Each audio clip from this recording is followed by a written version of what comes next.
como es el caso del vídeo que os voy a poner, que es un hangar. Pero bueno, ya son metidos en un espacio reducido, no como la Chinechita, que está al aire libre. Incluso las maquetas. Otra parte de los decorados todavía mucho más pequeños serían las maquetas. Pero ahora vamos a ver parte de cómo se construyen los barcos de Piratas del Caribe en un hangar. We picked this location, which is a military airplane hangar, because we needed a lot of space. Our plan was to shoot full-size versions of the Black Pearl and the Flying Dutchman as they battle each other. We couldn't bring the actual boats from where we last shot them in the Bahamas, so we decided to build them here. Since our film schedule is never carved in stone, we set up this big blue screen so we could film on the Black Pearl while we're still finishing up building the Flying Dutchman. To the right, you'll see long bundles of black wires beginning to grow on the walls. Our electrician team called these waterfalls because that's what they look like.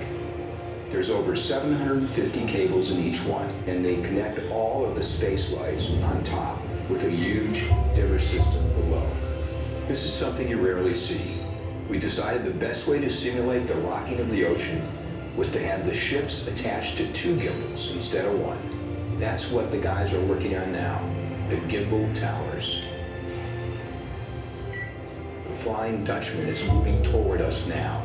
We use an ingenious system of air bearings, which are inflatable bags that vent compressed air.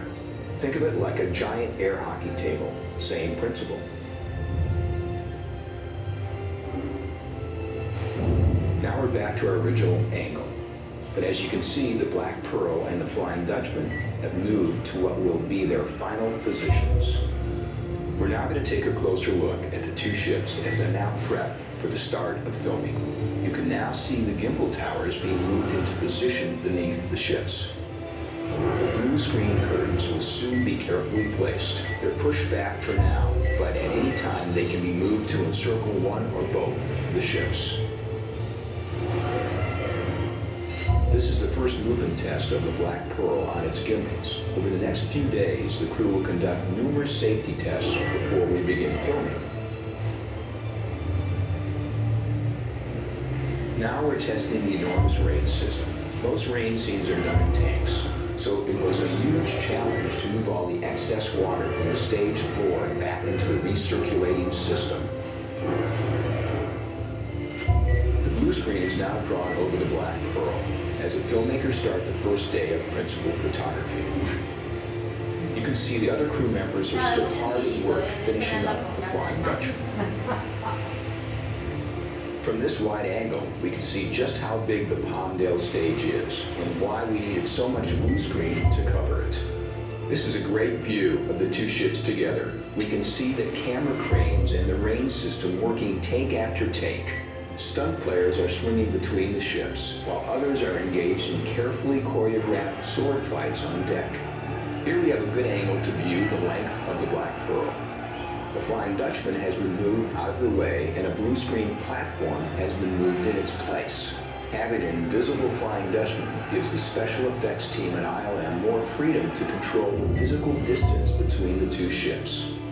Lighting a stage this big provides its own set of challenges. Take a look at the incredible lighting grid our team set up. Each of these lights is controlled by a dimmer switch, so we could vary the intensity. It was designed to give the sense of an enormous sky with storm clouds passing overhead. From this angle, you can see the crews preparing to shoot the Tiagama crab sequence. 3 large nets full of blue play balls are raised into position over the Black Pearl. Each one of these balls will later be turned into a crab by ILM. This is another good view of our 2 ships together. Both ships are rocking on their gimbals to simulate the ocean swells. The angle also lets you see how we use the blue screen to curtain off and separate the ships as needed.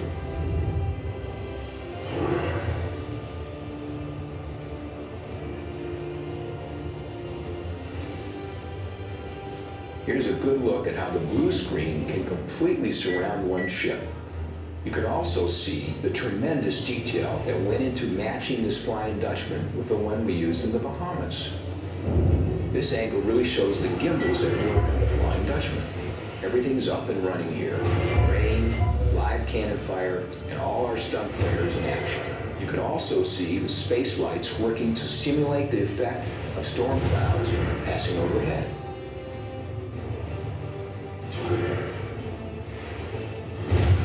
Finally, we see a master shot between the two ships at the height of battle.